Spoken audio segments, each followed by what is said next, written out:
Hello everyone. Sorry to cut in again. I think we'll give you about 10 more minutes. Okay, 10 more minutes. And then we'll just do a bit of shuffling with the agenda so that we're not waiting for lunch. We'll go on to the group presentations and then any other activities, and then we'll do the lunch last so that you eat and then we shake hands and depart. So 8 minutes. Thank you. I have 15 more minutes. They've started setting up. 15 minutes, please. Then we'll do group presentations. So start putting your thoughts together and thinking about who will represent your group.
Please, let's start wrapping up and identify who is going to be coming forward to present for your group.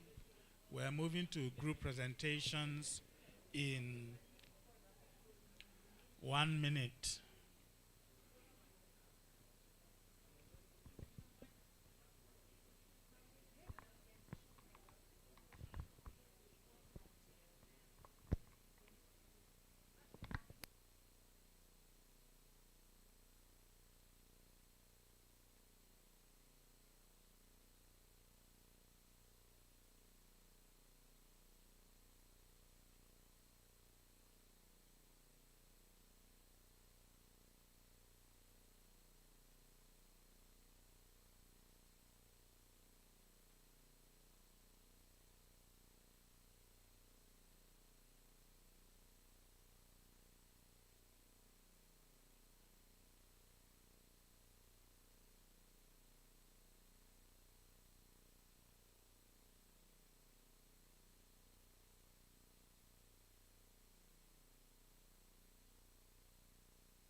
Okay.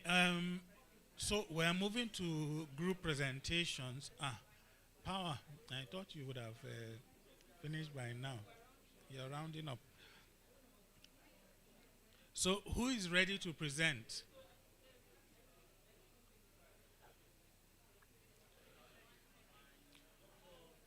Who is ready to present?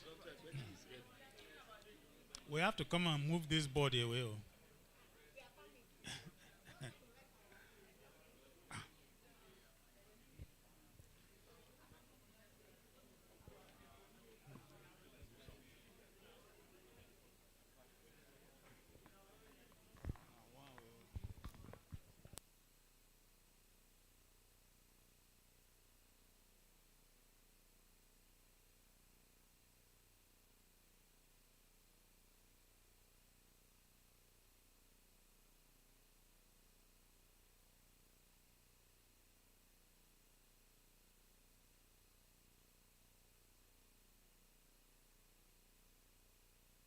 Group presentations, please.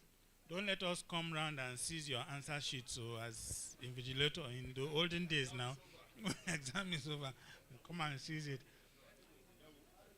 You can move to the front.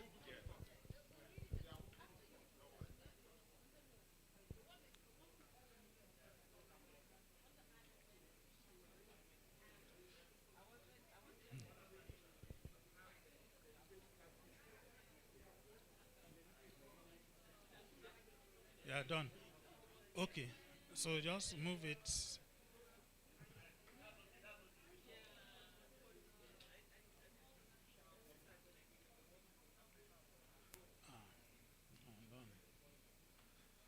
Done. Environment. Efficiency. Yes, we know. We trust the environment. And one after the other.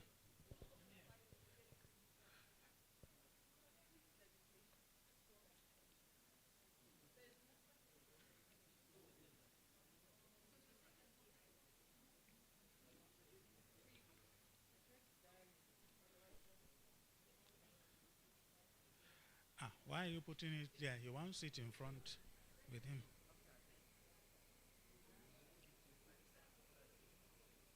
So it doesn't cover. Okay.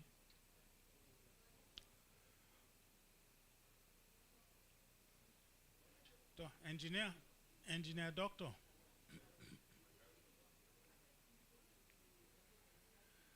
ask cameraman where should you stand? Oh, you want to present?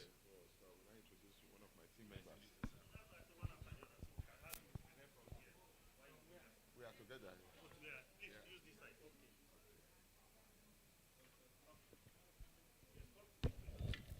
This is our fault. No, no. Are you seeing the board?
Can they come?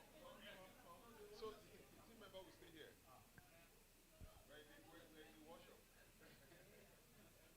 We should all stand. When they ask the question, we do it together. Okay.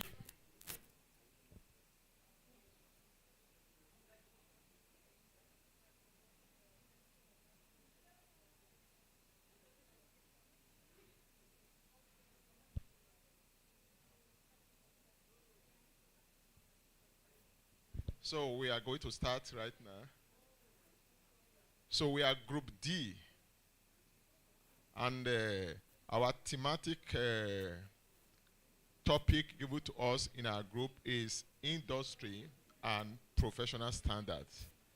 And from there, we have about 5 metrics we use to assess the performance under this thematic area. And I think I will hand over to one of my professional colleagues, Kehinde, who like to present all the times. Thank you very much. Very well, thank you, sir. So once again, my name is Kehinde Adiemi. I'll run quickly through what we've been able to do. We started with the thematic area of enabling environment. The first subcategory there is the human capacity and industry skills. What we looked at there, policy measure-wise, was training, education, upskilling to support the transition to a sustainable built environment sector, e.g. national training programs and qualifications. So what were our findings there? The first one, does this exist in the nationally determined visions, right, and policies? So the answer for that was yes, based on research and findings around. What we found, was it relevant to Nigeria? Again, the answer there is yes. So we have suggested here that we should adopt and refine what is existing, but obviously there are areas of improvement. The first one that we've got there is that we need to ensure continuous training of stakeholders across all levels. So stakeholders, game players, around training. We obviously have a number of those already in the country, and we need to adopt and refine, improve on what has been done so far. Secondly there, we need to have industry-led curriculum development. So it shouldn't just be something done in silos. You should have industry stakeholders involved and leading this across the board. Then community-based trainings are very important. So training should be decentralized. It should be taken to the grassroots as well for efficient policy achievement there. And then monitoring and evaluation. This should be done continuously all through. That we had for additional comments. The second subcategory there is for building laws and codes. Are there legal frameworks governing the construction sector, ensuring compliance with climate, safety, and sustainability goals?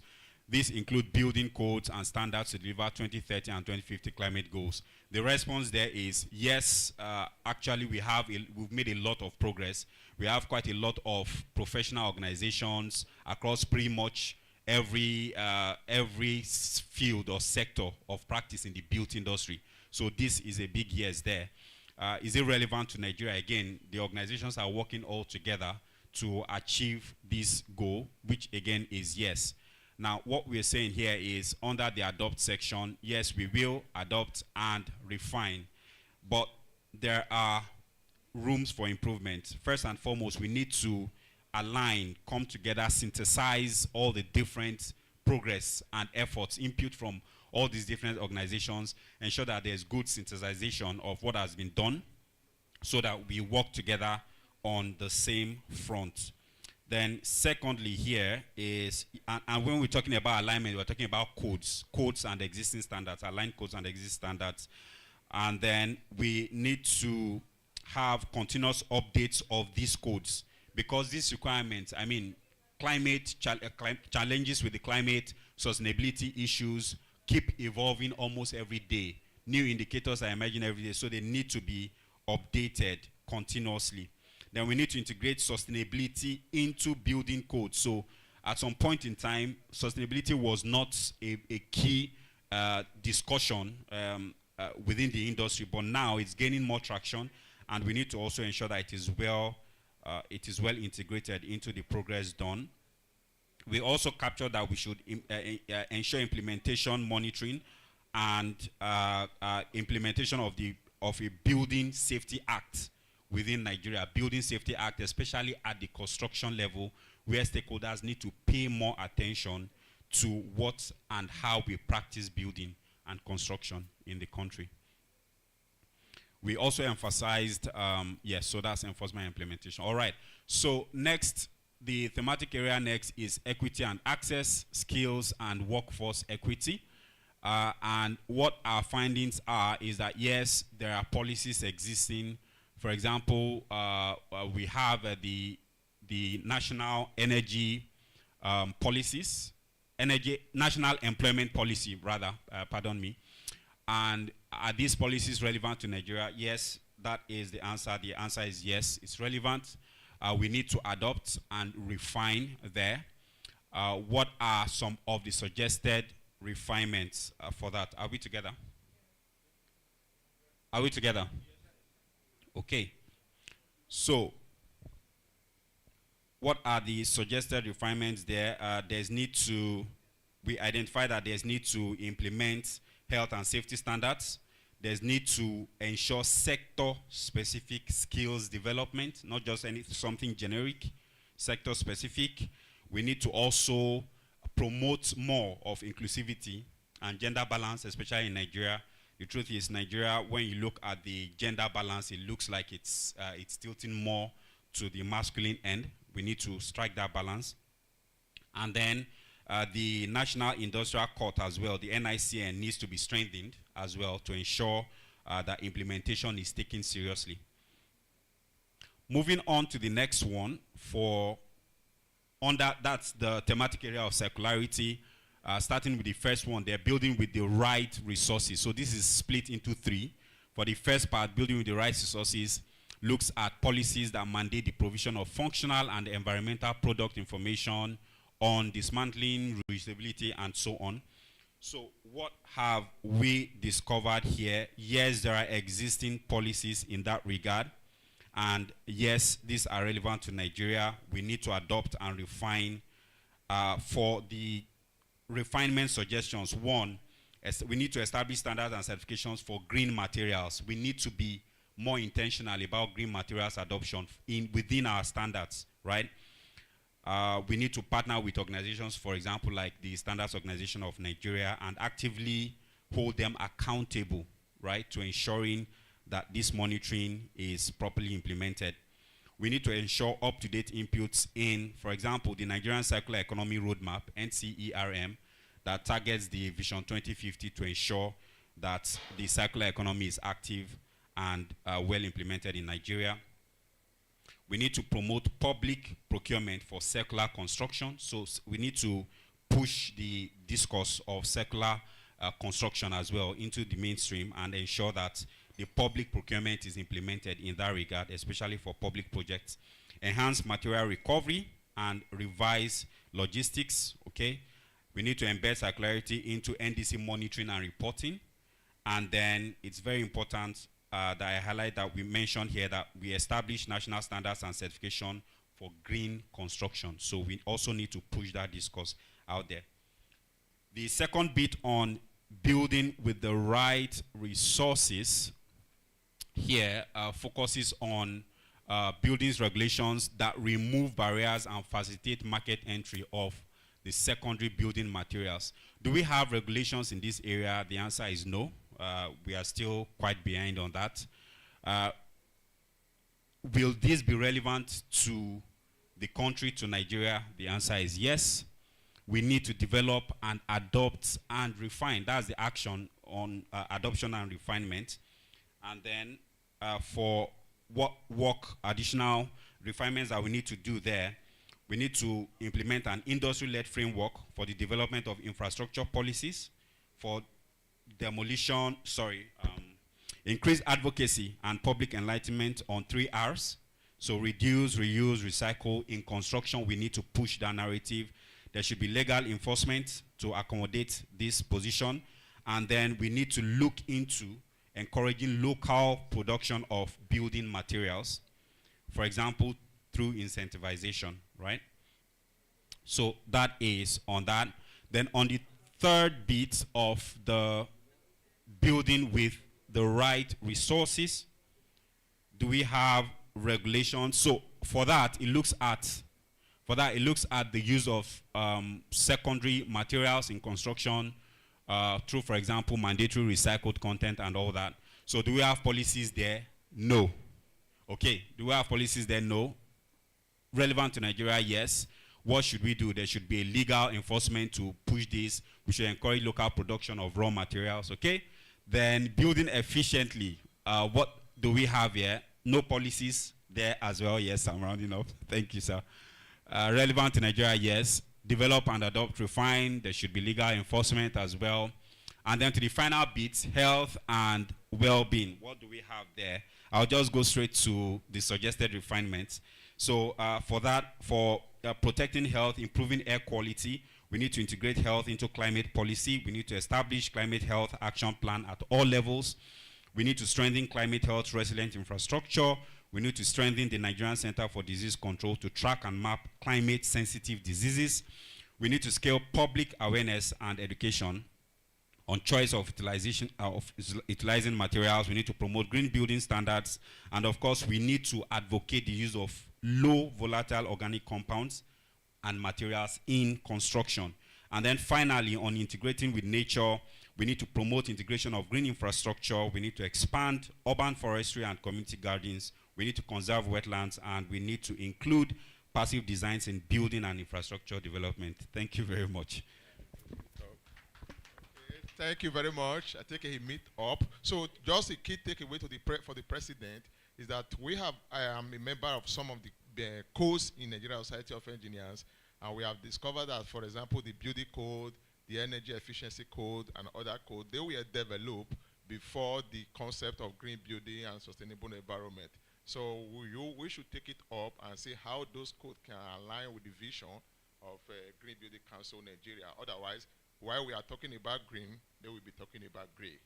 Thank you very much.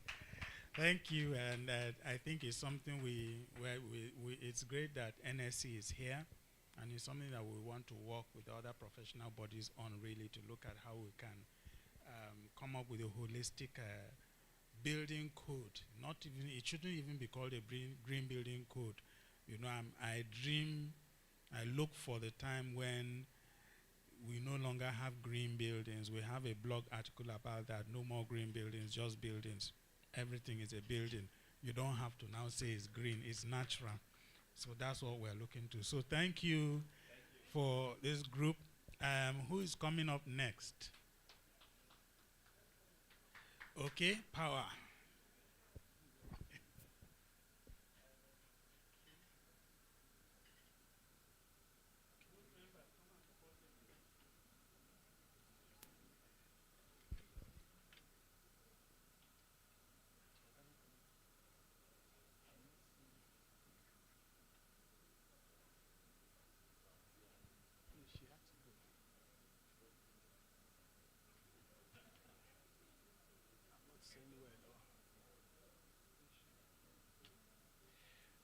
Okay, I'll be presenting on behalf of Group B. And Group B area was energy efficiency and decarbonization. The first subcategory is sufficiency, policies that prioritizes the renovation of existing buildings and promote land and space efficiency. Are these existing in the NDC policies? Yes. Relevant to Nigeria? Yes. They need to be refined, adopted, and legalized.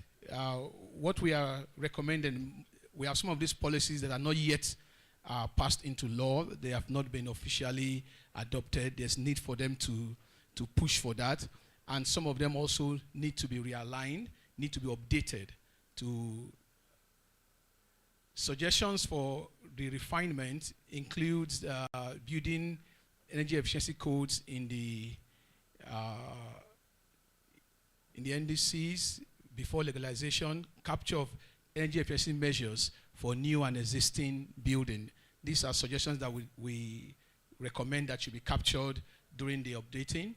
Additional comment, encourage brownfield development.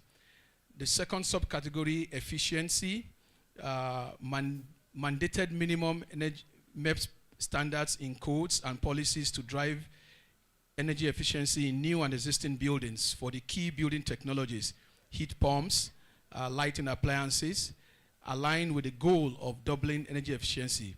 Yes, we have that in the current indices. MEPs for lighting, AC, refrigerators already exist. Are they relevant for Nigeria? Yes. There's need to adopt them and also refine them. One of the suggestions we have brought up is the MEPs for water pumps, household and office appliances needs to also be developed, especially applications that convert electricity into heat, e.g. water heaters.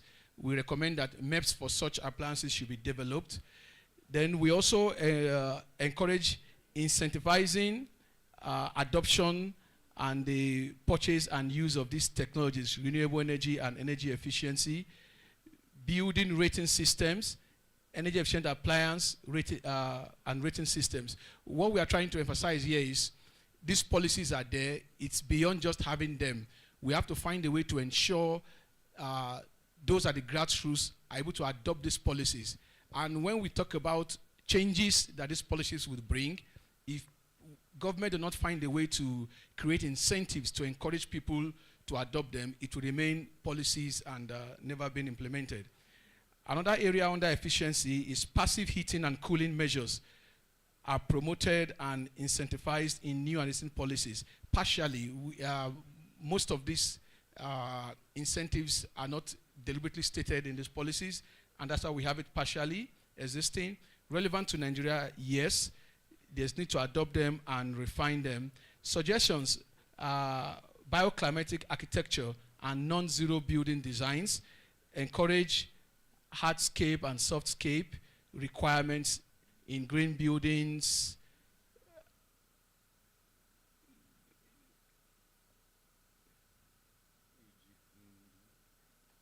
Okay, e.g. greens for buildings. Okay, what we're speaking to here is the fact that there is need for these policies when adopted. We have to find a way to encourage people to actually implement them. And so if this is not done, like I said earlier, it will remain policies in paper form, and we need to work on that. Under energy, existing policies that promotes local availability of renewable energy, including on-site, grid interactive, and avoids to the great extent possible on-site fuel, fossil fuel. Yes, we have policies that encourage this. They are relevant to Nigeria. Definitely, they need to be refined. Most of these policies need to be updated. Implementation of the policies should be refined. Basically, all through our discussions, one thing that was very clear was that there is need for updating of most of these policies. Some of them are in document forms. They are in different stages of adoption and government passing them on. So there's need to follow through all of them. Same goes for mandate electrification of heating, cooling, and appliances phase out, fossil fuel based, phasing out of fossil fuel based systems. So far, it's no. We don't have that deliberately talks about phasing out of these appliances. Not yet built into, not yet, but we're talking about being to the future. They need to be adopted, policies to encourage the change of electricity source from fossil fuel to renewable energy. Whole life carbon. Sorry? Yes, okay. Whole life carbon. Policies, measures, mandate reporting and target setting across life cycle of the building, including reporting and reduction targets for upfront, embodied, and operational carbon. Existing in the industry policies, no. Is this relevant for Nigeria? Yes. And for now, we encourage adopting international best practice, while we also speak about indigenous rating systems for carbon market, carbon database to be developed, and establish reporting measures and metrics. One thing we generally spoke to was the fact that we need to have data. We need to also be able to measure this data, because once we have data measured, we are able to tell where we are and where we need to go, and it's easier and easily appreciated. Now, under enabling environment, building laws and building codes, there is a national emission target with a defined role for the building sector. Yes, but not specific to the building sector. We have emission targets, but defined role for the building sector, no. And yes, that needs to be done. It's relevant for Nigeria, and it's adopted for the building sector. Yeah, recommendations, data tracking to know the emissions of the building sector, set emission targets for the sector, establish a clear roadmap for emissions targets. Now, I will go to general statements, general notes that we have taken. I think these are cross-cutting, and it touches all the sectors. One is to ensure policy harmonization.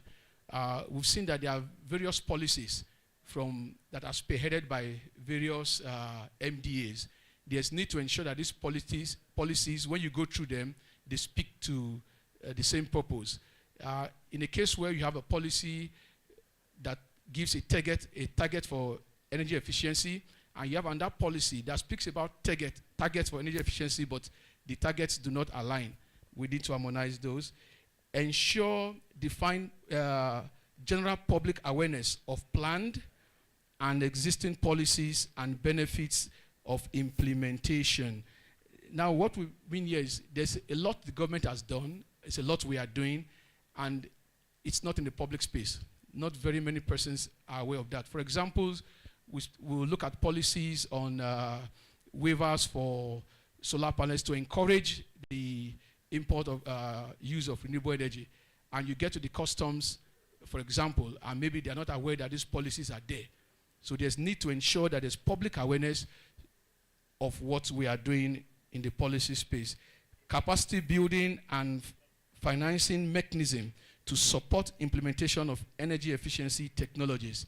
There's need to build capacity, both in the private, in the public sector, even for the financiers, because we discovered that when the financiers do not actually understand these technologies, it's difficult to actually strike a deal.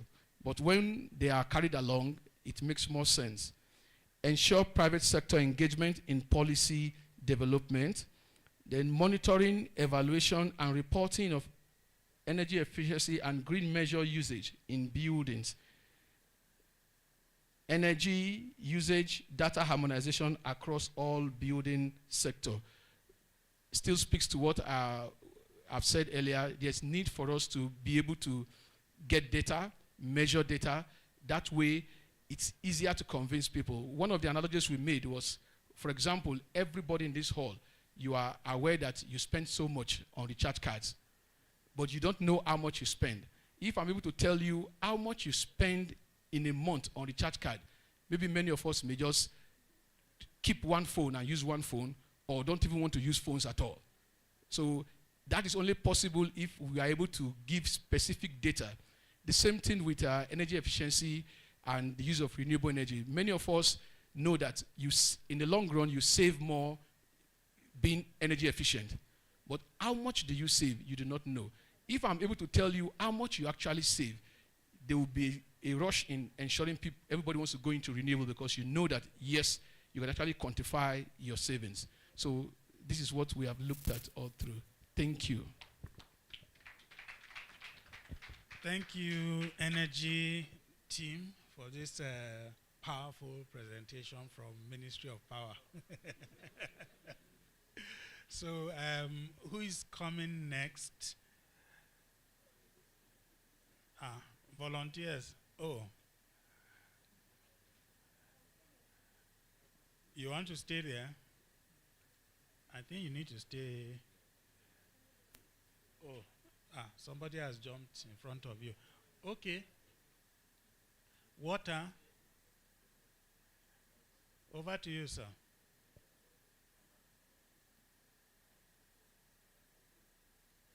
Let's try and keep it to 5 minutes if possible.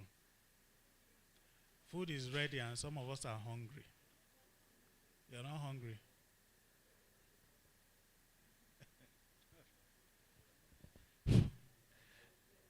Good day once again, distinguished participants, ladies and gentlemen.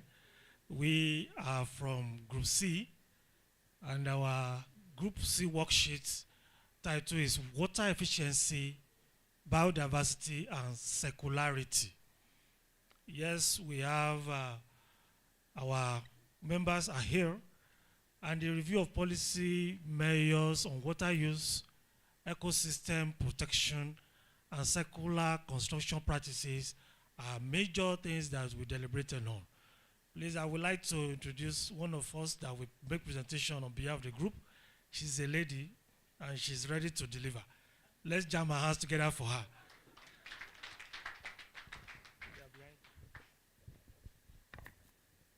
Okay, good afternoon, everyone.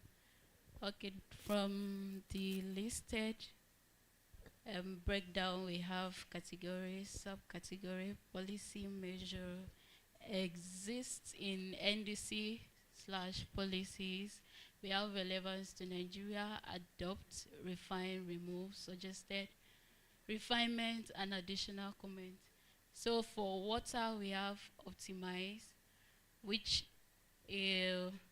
mandate minimum water performance standard and water performance certificate to reduce the demand and use of potable water in buildings.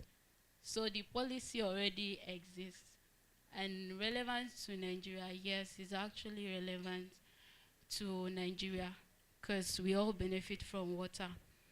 And then adopt, refine, and remove, we adopt it. Then suggested refinement, the need for standard benchmark. And then for additional comments, creation of awareness, because most people don't know, especially the rural area. Because for urban area, we know a bit of it. Then optimized, the policy already exists. Relevant to Nigeria, yes. To adopt, refine, or remove, we adopt. And then suggested refinement, the design should be people-oriented, carrying everybody along. And then for additional comments, advanced planning, we should plan ahead because other countries, they have their own land map that they know that within a space of time, this is what will happen. And by that time, they've already developed something and people get to see it. Then for loop, is proposed, not in existence. And then for relevant to Nigeria, yes, it's actually relevant. And then we need to refine it. Then suggested refinement, need for standard practices for circular water systems. And then for additional comment, technical and capacity building, awareness creation. We still need to make people to know. And for regenerate, not in existence, but it's still valid for Nigeria, is relevant, and we need to adopt it. Then suggested refinement, there should be a standard plus policy. That's everything we do must be based on standard. Then for additional comments, create public awareness. We still need to make people know because there are so many persons that does not know so many things, even though we have policies that existed, but people don't still know. They don't know anything. So we are here to create the awareness so that both the rural and the urban sector, people that maybe they've heard about it, but they don't know the real fact about it. Then we go for circularity, building nothing, building for long-term use, building efficiency. So it's proposed for building nothing. Then it's relevant, and then we need to refine in terms of standard policies, create public awareness, that's for additional comment. For building efficiency, proposed. Then it's also relevant, we adopt it. Then for additional comment, make available to public relevant policies / laws. Then for biodiversity and nature, reduce and transform. For reduce, proposed, and is relevant and we adopt it. For additional comments, creating public awareness. So majorly we need to go out there, talk about it on air, social media platform, we make people aware of it.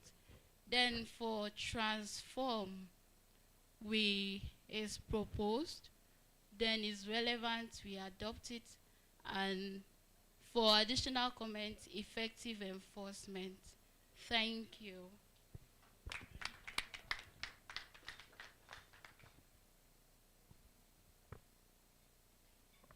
Thank you so much. Water, efficiency, biodiversity, and circularity. Very efficient.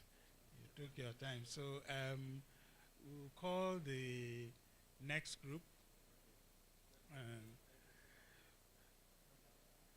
So, controller of buildings.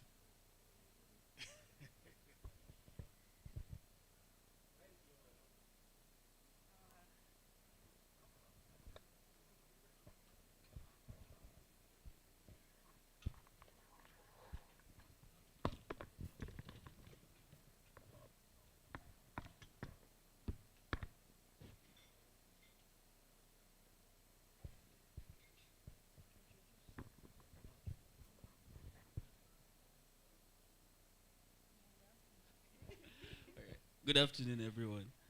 All right, so this is Group A. We worked on urban planning and housing and resilience. Okay, so I will be introducing Mrs. Anna Obidana to continue. Thank you. Thank you. What we are doing essentially is to review the measures, the policy measures under urban planning, housing, and resilience. And the categories, we have 4 categories here: adaptation and resilience, we have equity and access, then biodiversity and nature, and water. So at the end of the day, you find that some of these categories are intertwined with other groups, but that's what we're going to be seeing when it comes to policies. So under adaptation and resilience, the subcategories are planning and regulation, data and reporting, and climate responsive design.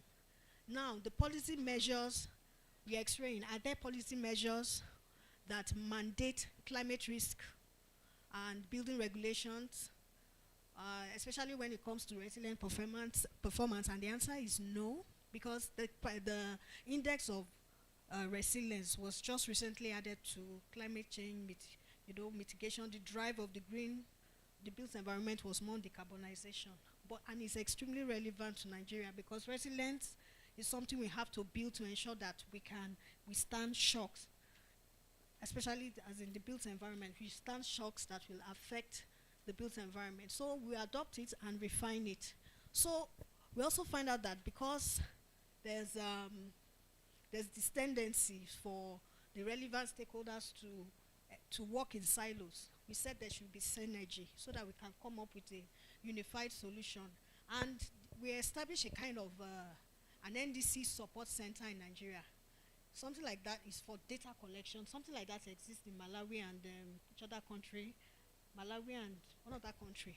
So this will assist in managing the information that we need.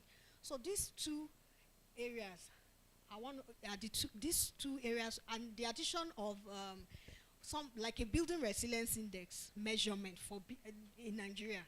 We have something like that under HIFC. HIFC has something like that, but we need to amplify it and make it location specific.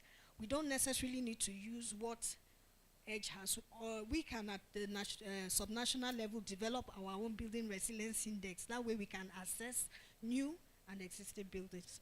We also look at how any local planning mapping hazard and risk zoning, so that if it exists, and if there are any local planning policies that integrate hazard mapping and risks to prevent construction in high risk flood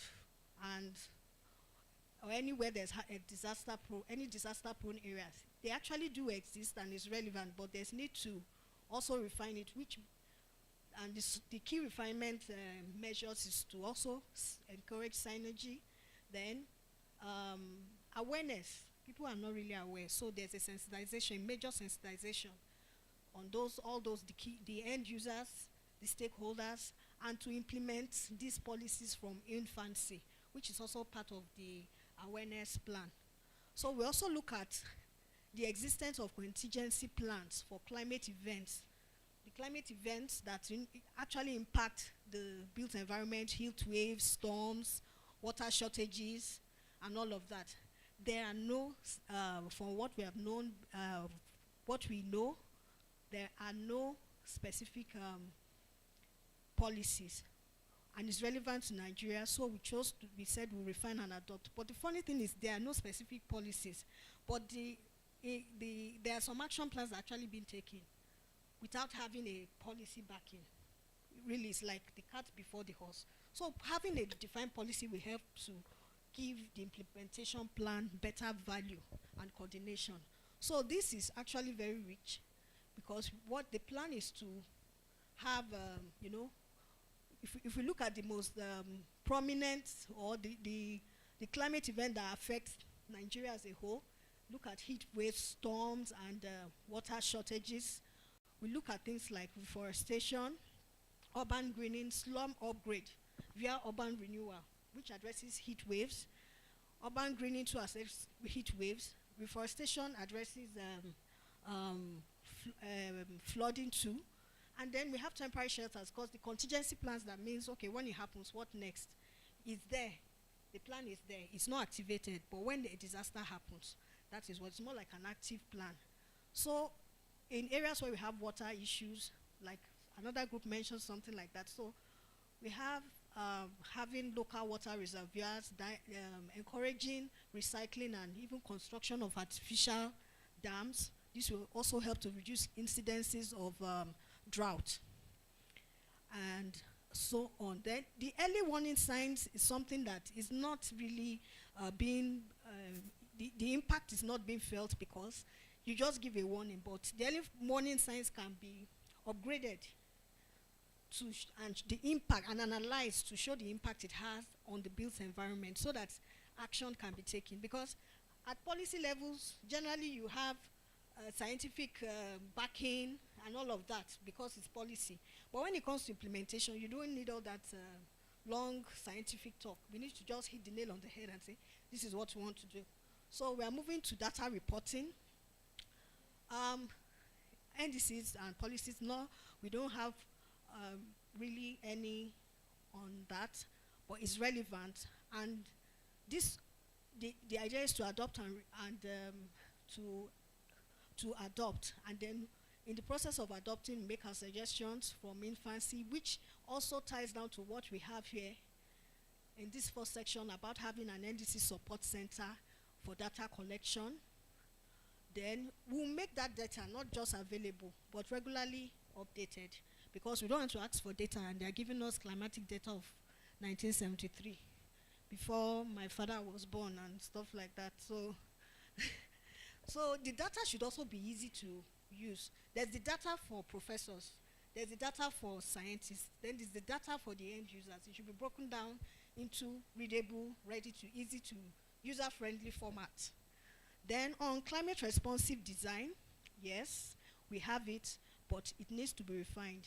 So the idea is to create awareness on the benefits of green infrastructure and buildings. Because greening is not just about buildings. Greening is about districts and buildings. You can have a green building, but if the district in which that building exists is not green or has also a high carbon footprint, the purpose is, is defeated. So another option, another refinement suggestion is to include green buildings and infrastructure codes in the national building codes, and make it mandatory at some point after maybe awareness has been made, so that it becomes compulsory, even if not for all buildings, for certain class of buildings. Then we also look at green building infrastructure rating system, which is also part of it. We have, actually there's no local one as it is, but everyone is all the building rating system, green building or an infrastructure rating systems are international. We hope that we can work on a localized one. It reduces cost and makes it easily accessible because it's location specific. Then we want to incorporate artificial water bodies. Want to make want to also have green districts as a policy, just like I said earlier. Then green material adoption. We want to have more of our local materials, then green materials adoption within the urban space. Then capacity building is a major one because especially for the policy, those that are going to drive government policies, capacity building at different levels for the policies makers, the end users, and the professionals, and to domesticate it up to the point that the local artisans can understand where we are going, where we are coming from, and where we are going. So under climate, okay, I've mentioned that. Then under equity and access, this is more summarized like climate justice. We are going to refine this to ensure representation of marginalized groups in stakeholders engagement. Before any policy, there are different, there's a policy that involves government officials, there's a policy that the end users and the relevant stakeholders at all levels, even at the grassroots, are involved. And they're not just coming to sit down, we hear their views and capture their suggestions at the end results. So we want to ensure that our own additional comment is to ensure inclusion at the implementation.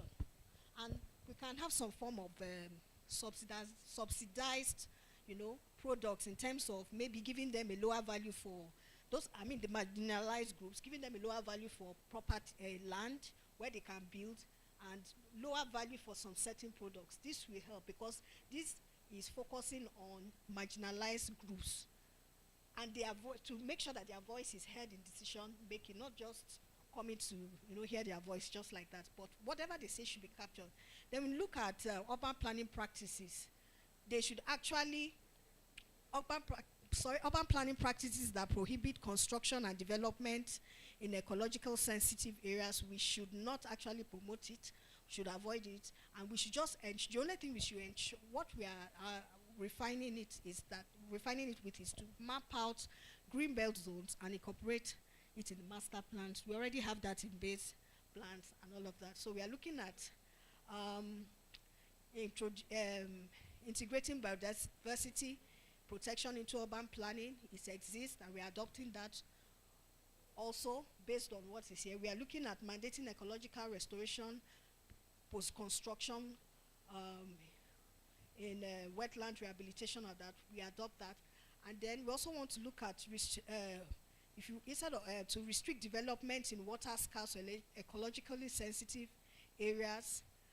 We adopt that and also refine it to include sustainable farming and creation of artificial water bodies too. Then we also look at regeneration, to mandate restoration of water ecosystems, post-construction, and in waterways restoration. We also adopt that. So generally, our additional comments include making implementation plans and information available to all the stakeholders when we are carrying out all of this, and to ensure that an enforcement structure of all this should be well defined, especially for zoning regulations. It's easy to put an implementation plan, but if those plans are not being enforced, then the whole purpose is defeated. The general idea is to create the needed awareness and sensitization and the development of master plans for urban areas. Not all urban areas have master plans. It's needed. Then we need to get the buy-in of the grassroots. These are the people at the end. And buying in is to bring it down to their level. So generally, there should be an adequate monitoring, regular updating and reporting. Regular updating, if it's to go tech, high tech, and using AI and the Internet of Things to have a form of regular update on all of on our data. Not that even ordinary website management. Some websites still have the names of past governors and past commissioners. It's very appalling, a lot of that. So this was all our own joint contribution from everybody in Group A. Thank you. Thank you so much for the urban planning group. And so we'll call, where's the money, as they say? policy, finance, and social equity, to where your group members should come and support you, so you're not standing alone.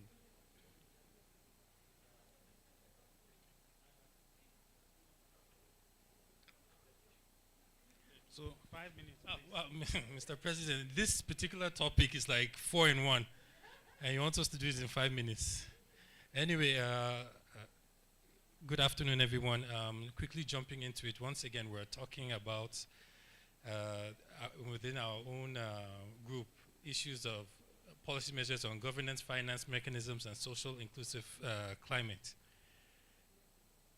So to try and bunch things together to save on time, governance and institutional policies, we have 2 areas that we're talking there. One of them being having clear roles and responsibilities across government and regulatory agencies for strategy, funding, and approvals, and national government national government is committed to work with sub-national governments and leading actions through municipal building projects. In these 2 areas, we can see that we do have existing policies in place, but all of them need to be refined. We need to have more clarity in scope, establishing clear jurisdiction, because as you know, one thing that we have very good in Nigeria, apart from the fact that we know how to write policies and we don't know how to implement them, we also have this issue of which we now have multiple government agencies, all of them covering same areas, putting conflicting policies. One of the groups has spoken to that. Different types of metrics that will be used in each of them. So at the end of the day, it ends up being very hard to even report. It has very difficult to try and to track and keep up with the conflicting requirements. So having those ones in place and having also relevant targets, smart targets attached to each one of those. Going to building strategy on policy, that's to develop national biodiversity strategies and action plans. There is one in place, but it needs to be refined by improving the awareness and expansion of the scope. So I think one of the examples that we had is this coming Montreal Global Diversity Framework, that we're a signatory to that one. Under building regulations and standards, that's to have clear strategy, sectoral goals, and performance indicators where applicable standards and certifications are in place. It's in progress, but of course, these policies that we have, I think, for example, that of the NEHPR that was from 2024, other national building codes are examples of those existing building documents, but these building regulation standards need to imbibe resilience and cater for environmental and social impact. Most of them speak to other metrics without speaking towards this particular 2 ENS areas. Okay, other existing policies by NCC that needs to include building and sectoral targets. With fiscal and policy and market instruments, that's the use of taxes, subsidies, economic incentives to drive sustainable development. Even in the group, this one took up a large chunk of our time because this is a very, very, very wide. I think this particular topic could have actually been one area that for a group to handle on its own. There's lots of areas that we're now trying to touch on. When you're speaking towards taxes, subsidies, economic incentives that drive sustainable development. These are, and the examples that they put here, carbon pricing, private, public-private partnerships, blended finance mechanism, green loans. These are being handled in the public sector, in the private sector, all around. But in a nutshell, the areas that I can say are in progress, the areas that we've identified, like the NCCC, that actually they have been charged with handling issues of carbon pricing in Nigeria, even though up to, at least as of the last I knew, no framework has been put in place. There's also the issue of reduction, I think 0 levies on imports on renewable energy, imports that are coming into Nigeria. But outside of those 2 areas, really, we don't really see that there has been any other real policy in place that will now touch on to some of these other areas that I mentioned previously. Under social innovation awareness, that's public and private sector efforts to raise awareness and drive behavioral change for sustainable built environments. In that, we've seen that under the NDC implementation framework, that's from 2023 to 2030, there is something in place, but of course, it needs to be refined. And then under our suggestions, we put that we have to have some buying campaigns, trying to get both our political and traditional leaders to come and put in their own buy-in, and that will drive awareness into, mass awareness into the rest of the populace. Under equity and access, we have accessible homes and quality homes, and which speaks to two areas that are close to each other: support for low-income and otherwise vulnerable households via retrofitting and renovation. And then the other area now speaks to having adequate, that's equitable access to adequate, affordable, sustainable housing. So while they're a little bit too, for those two of them, definitely we do not have anything in place. As the president had even said before, when they even talk about affordable housing, how affordable is it? Then speak of when you're now trying to talk about low-income housing, which virtually we do not have anything of the sort in place. So we have to have the creation of suitable programs and awareness that will be driven by requisite legislation that will be handling those two. Under adaptation and resilience, which speaks to the national planning policy that will consider IPCC future climate scenarios when locating, designing, and operating a building. We don't have that one in place. We don't really have anything that speaks towards building resilience that's within our any policies or regulations that we have. So what we need to do is that we should try and see how we can adopt such frameworks. The one that we have suggested here is the adoption framework like this, the IFC Building Resilience Index, that actually speaks to localized impacts, environmental impacts that can affect buildings generally. So under this last three, of course, we are trying to, under our additional comments, we are now putting that we need to include components, cultural components to policy formation, so that at least they will allow us speak more towards our own local environments. Okay, thank you. 5 minutes.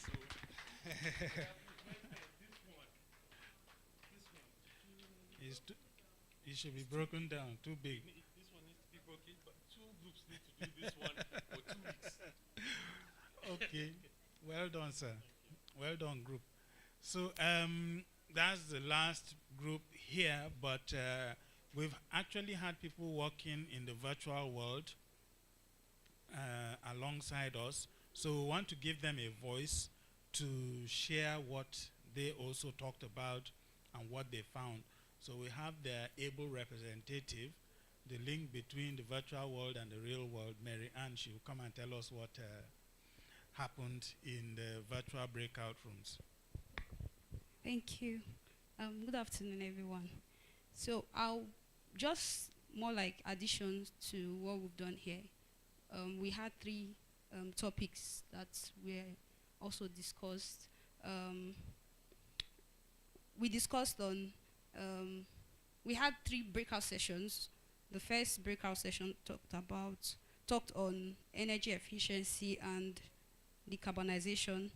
The second discussed on urban planning, housing and resilience, while the third spoke on policy, finance and equity.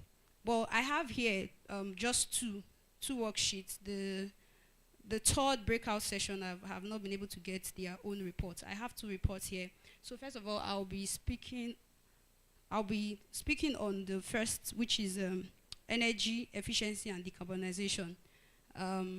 Not so clear here, but I will just read from here. Two major categories were dealt on under energy efficiency and decarbonization. The first was carbon and energy. Under the subcategory, we have sufficiency. Under policy measures, we have policies that prioritizes the renovation of existing buildings and promotes land and space efficiency. Does this policy exist? Yes. Are they relevant to Nigeria? It's a yes. Under adopt, refine, and remove, we suggested adopt. Suggested refinements, non-applicable for now. But other additional comments were deep retrofitting. Deep retrofits should be distinguished from the renovations. Like retrofitting should be distinguished from renovations. The second is efficiency. That's under subcategory. The policy here states mandated minimum energy performance standards in codes and policies to drive energy efficiency in new and existing buildings for all the building technology, e.g. heat pumps, HVAC, lighting, appliances, etc., aligned with the goal of doubling energy efficiency. Does this policy exist? Partially. Relevant to Nigeria, are they relevant to Nigeria? It's a yes. Adopt, refine, and remove. We suggested adopt. Suggested refinement. Under suggested refinement, we have update standards to reflect climatological considerations and building typology in Nigeria. Additional comments are financial mechanisms should be put in place. Likewise, legislate existing standards to enforce them. The third under the subcategory is efficiency, again. But the policy here is passive heating or cooling measures are promoted and incentivized in new and existing buildings. Does this policy exist in our NDCs, Nigerian NDCs and building codes? Partially. Relevant to Nigeria, yes, they are. Adopt, refine, remove. We suggested refine, that it should be refined. Suggested refinements, none, but we have additional comments that state financial incentives should be promoted. Electrical generation from abundantly available waste resources in the context of various locations, estates, and communities. So financial incentives should be provided. Okay.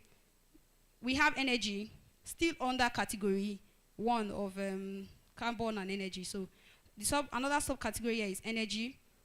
The policy states existence of policies that promoted locally available renewable resources, including on-site, grid interactive and avoids to the greatest extent possible on-site fossil fuels. Does this policy exist? Yes, it exists. Is it relevant to Nigeria? It's a yes. Adopt, refine, and remove. We have refine. Suggested refinement. Refine the existing policy in the specific context of cooling, heating, etc. Refine to align with the NEP. No additional comment on that.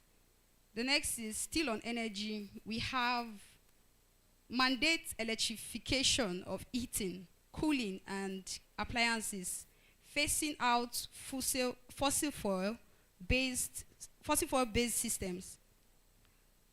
The existence of this, does this law exist? They said we have two answers. One was no, and some person said partially. But under relevance to Nigeria, we all agreed it's a yes, it's relevant to Nigeria. So should we adopt, refine, or remove? We all agreed adopt, it should be adopted.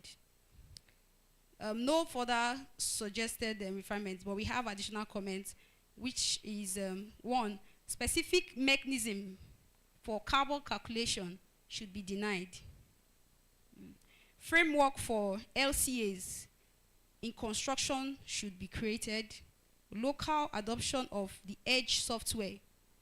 Building transparencies, DGNB, for more transparency and data on carbon footprints of building. All right. The last on that category, subcategory, is whole life carbon. Mandates reporting and targets setting across the life cycle of the building, including reporting and reduction targets for upfront, embodied, and operational carbon. Does this policy exist? No, it's a no. Is it relevant to Nigeria? Yes, they are relevant to Nigeria. Should we adopt, refine, or remove? Yes, we should adopt. Okay, no other comments here. Okay, the second category is enabling environment. Under enabling environment, we have three subcategories. The first is building laws and building codes. The first policy is there a national emissions target with defined role for the building sector? Does this exist? Does this policy actually exist? Yes, it does. There is a national emission target with a defined role for the building sector. Is it relevant to Nigeria? Yes, it is. Should we adopt? Yes, we should adopt. No further suggested refinements and no additional comments. The second under the subcategory is building strategy, policy, and planning. Existence of a national decarbonization and resilience roadmap for the built environment. Does this policy exist? No. Is it relevant to Nigeria? Yes. Should we adopt? Yes. No further suggested refinements and additional comments. Then the last under the subcategory is international integration. Signed up to or engaging with the declaration, the Chariot, Buildings Breakthrough, Intergovernmental Council for Buildings and Climate, ICBS. This policy, does it exist in Nigeria? No. Is it relevant to Nigeria currently? Yes, it's relevant to Nigeria. And should we adopt, refine, or remove? Adopt. So no further suggested refinements and additional comments. So that was Group B's worksheet, virtual Group B worksheet, energy efficiency and decarbonization. Then the second virtual breakout was urban planning, housing and resilience. Okay. We have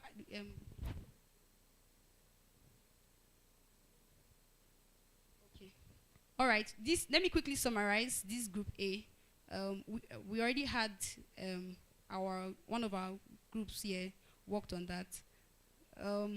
So our own contribution or suggestions to this particular topic under the category of adoption and resilience, we have 5 subcategories also: planning and regulation, planning of regulation, planning and regulation, data and reporting, climate responsive design. Under the first policy,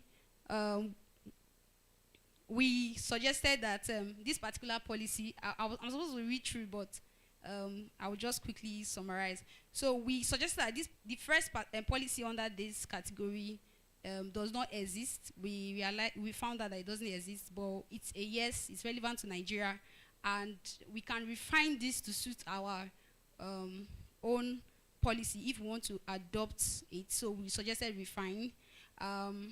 We suggested that the refinements can be digitalization of data, awareness and capacity building before enforcement.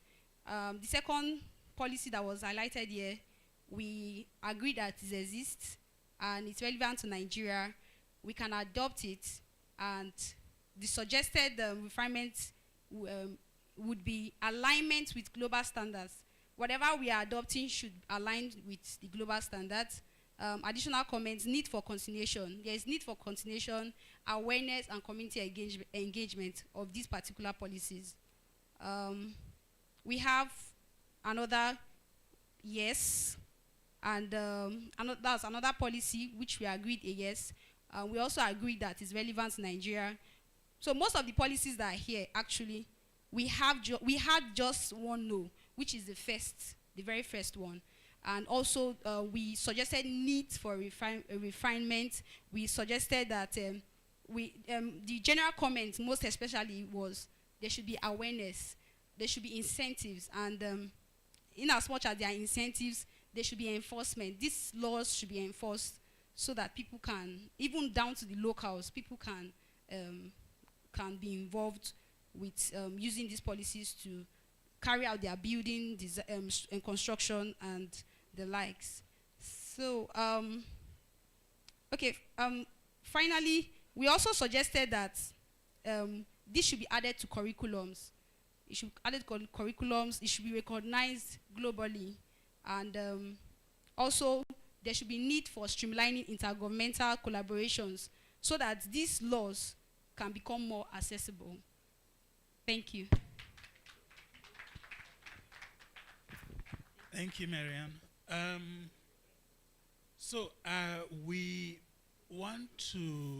We're supposed to briefly, we have some August visitors from our states, and we wanted to give them a few minutes to share their perspectives about what is going on. But lunch is also ready. Since we are a democracy, do we do lunch and suggestion? Subnationals, do you want to share with us while we're having lunch? They should say, and then we just go for lunch and go. That was my thinking, but I don't want to impose I don't want to impose my will. Okay, subnationals, we want to hear from you what's going on in your states, what you think about what we are doing. So because we are running a bit behind time, we'll give you about 2 or 3 minutes each. So we'll start from, we have Abia State with us, we have Bauchi State, we have Kaduna State, we have Kano State, and Lagos State. How do I start now? Let me do alphabetical. It's the safest way to go so that nobody accuses me of favoritism. So, Abia, can you come forward, please? Abia, then Bauchi, then Kaduna, then Kano, then Lagos. 2 minutes or 3. Hello. Okay, I should come to the podium. All right. Good afternoon, ladies and gentlemen. Greetings from the first state in the country, Abia State. And also, yes, that's the first. After all, I started alphabetically, so I'm the first state in the state. And then good tidings from the state governor, Governor Alex Oti, who has been doing a lot and has been encouraging us as it relates to issues of climate change. I'm coming from the Ministry of Lands and Housing. Since last year, the training, the exposure for which we have, which I've gained, I've been trying to have a synergy with my stakeholders on how some of the policies can be implemented. So also we have from the Ministry of Environment, the SSA to the governor, who was supposed to have been here, but she's engaged with other activities in the state. We have been having that synergy. It is still in the pipeline. You know how this thing, it has political undertaking, some political undertone towards it. So we are working. Before the end of this second quarter, we would have come up with some blueprints on what to be doing. Thank you very much. Thank you, Abia, the first state. So, Bauchi.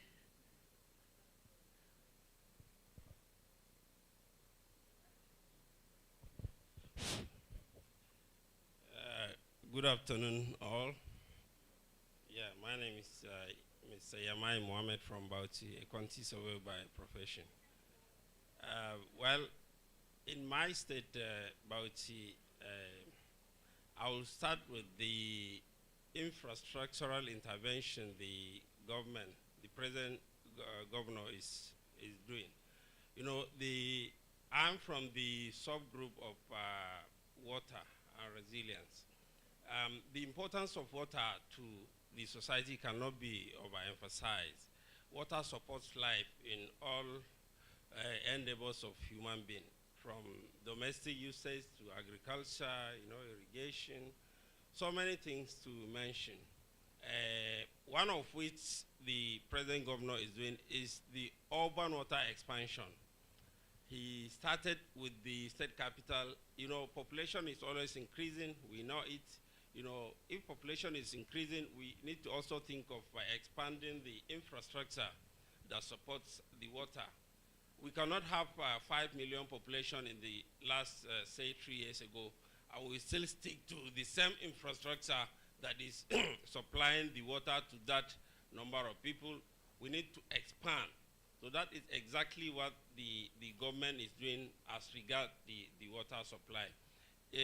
That gesture is also extended to other local governments and rural areas. Because of paucity of funds, water scheme is a capital intensive project. You cannot just embark on it, at once. So he selected in each senatorial district. The state capital happens to be at the southern part. The other local government, Ningi, at the central, and Misau, they were selected at the central, and the Jamare and Azare, they were selected at the northern part. So this idea is to make sure water is available in all other states. If this idea is continued by other governors, I think in few years to come, there will be water sufficiency throughout the state. Coming to the people, management of water is everybody's business, you understand? So he involved the people in it. People are being sensitized as to timely settlement of their bills and the rest, so that there will be continuity in the supply of the water throughout the state. Let me not say much. Let me just stop here, you understand? Thank you so much.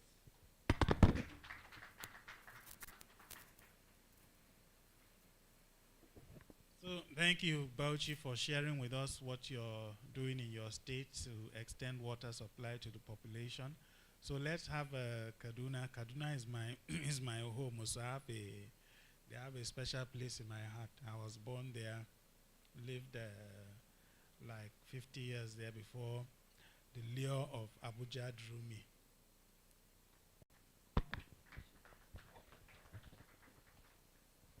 Once again, good afternoon, everyone.